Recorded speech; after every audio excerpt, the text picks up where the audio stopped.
Tenet.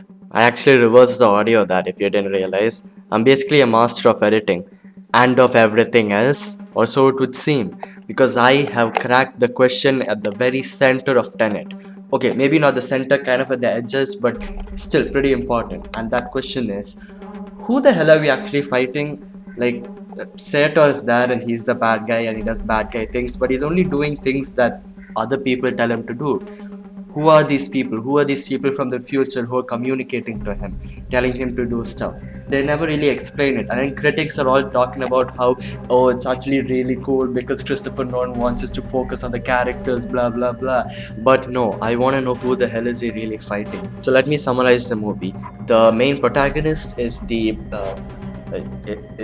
protagonist. He doesn't have a name. I'm gonna call him John. There's a reason for that. Because John is the name of all cool people in any movies.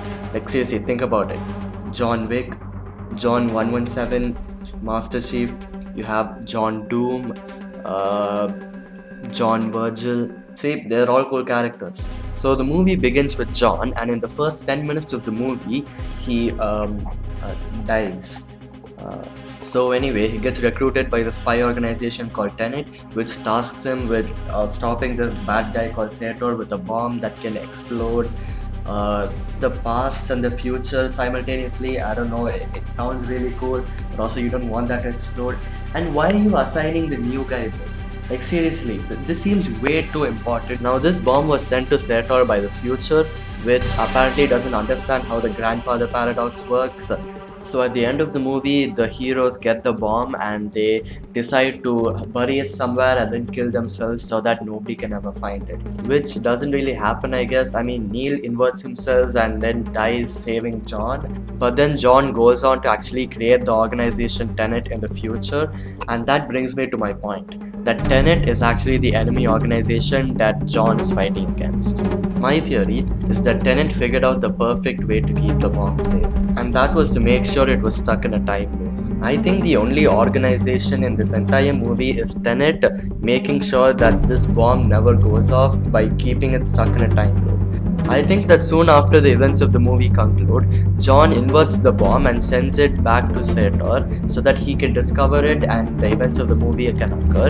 And now we have the perfect circular loop. The bomb is nowhere in the future, nowhere in the past, it's in this one specific portion of time. Now this would actually be kind of similar to what happens to the hero in Interstellar, as he is the one who ends up calling himself to action. If this is true, it would be an example of the Bootstrap paradox, a circular time loop involving an object that doesn't seem to have been created at any point in time. I mean, when was this bomb actually created if this is true?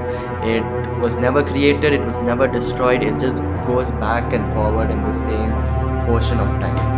Now feel free to poke any holes in my theory and to tell me if there is another more famous YouTuber who has already done this topic before, because that frankly seems to be happening way too much.